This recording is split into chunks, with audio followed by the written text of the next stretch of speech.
Okay, so this is for group run.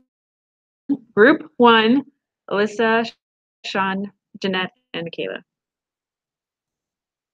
So, overview of our facility, our vision is to see every person with a disability thrive by realizing and acting on their full potential and capabilities. The mission of our facility is to serve those with developmental disabilities by providing interventions that focus on increasing each individual's quality of life through encouraging independence in all that they do. And the philosophy, values, and belief statements we have for our facility is we believe that all persons are entitled to the opportunity to plan, prepare, and achieve their goals.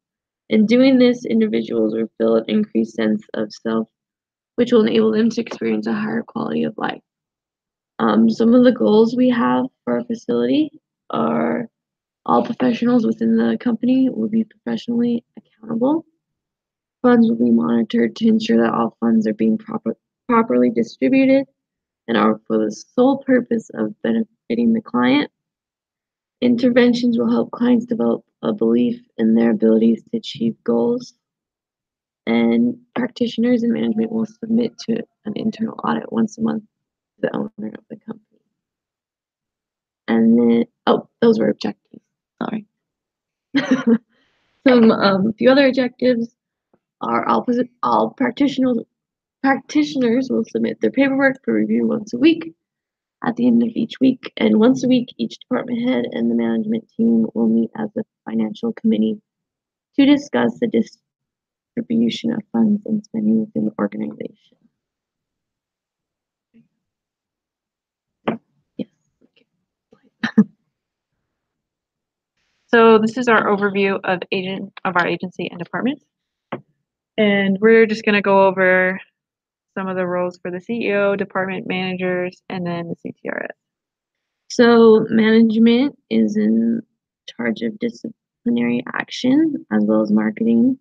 They also have the job of maintaining client confidentiality. The CEO, their main job is to approve financial budgets, and then some roles of the CTRSs is to create interventions, and through the use of these interventions, the CTRS should maintain patients' physical, emotional, spiritual, cognitive, and social well-being, as well as their job is to assess the patient's needs, plan and execute interventions, and then evaluate clients and adjust the interventions as needed. CTRSs are also responsible for making sure their paperwork is up to date and accurate, and then submitting all of that paperwork to management. Then we have what went well and why. So we were really fortunate to have 4 people in our group that were really willing to work hard throughout the semester. And we did our best to be flexible so that we can meet as often as we needed to in the week, and sometimes even late into the evening if that's what it took. In our meetings, we were able to bounce our ideas off of each other. And when there was something that might not work towards the WPO, that idea was respectfully put to the side. And so that really created a more productive and constructive atmosphere that allowed us to work on the structure of the WPO. Once we became more familiar with how we all work together, we were even able to kind of divide and conquer and be able to work with each other and on our own, just kind of, and be able to depend on the fact to get everything done when it was supposed to be done. So even though a lot of things went well, there were some things that didn't go quite as well. For the first thing, we had a lot of instructions, so we knew what needed to be done, but we felt like we lacked direction on how to get it done.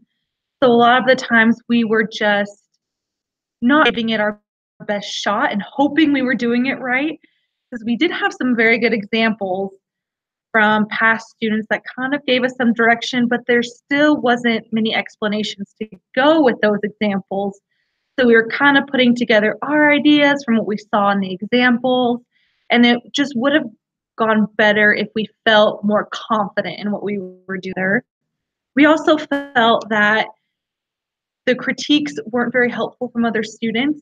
And not saying that other students didn't know what they were doing, but it was just we were all kind of learning together. We were all growing together. And so I felt it wasn't very helpful for us to critique one another when we were all just kind of learning, helpful to maybe just have the critiques from the teacher. There was all going back with not having clear instructions. It was a little bit overwhelming at the beginning. We thought we had to do every single bullet point, and to find out that we only had to do one of them. And so that didn't go well because we spent a lot of hours at the very beginning that on one section that we could have used to spend on other sections.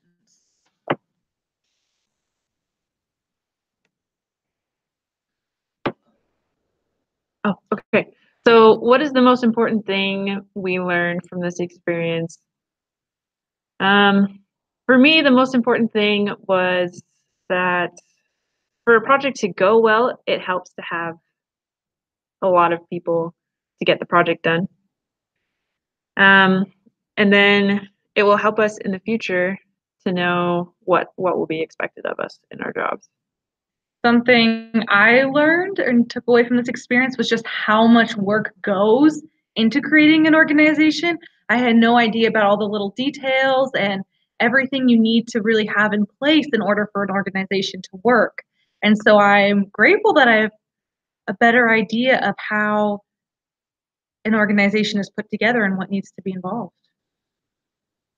I think mine kind of go along with that, with just what we need to look out for, because it's just there's so much in this with what's expected of professionals and setting up an organization like this, that having just one person set something like this up, there would be so many things that would be easy to miss. And so having a bunch of us that could kind of put our minds together and figure out how we can make something even better was what made this, I think, a really good experience. For me, there was a lot of different things I learned from this, but one of the big ones was how to market an organization and all the things that go into that, as well as safety and risk, and how those are very essential and important to a WPO.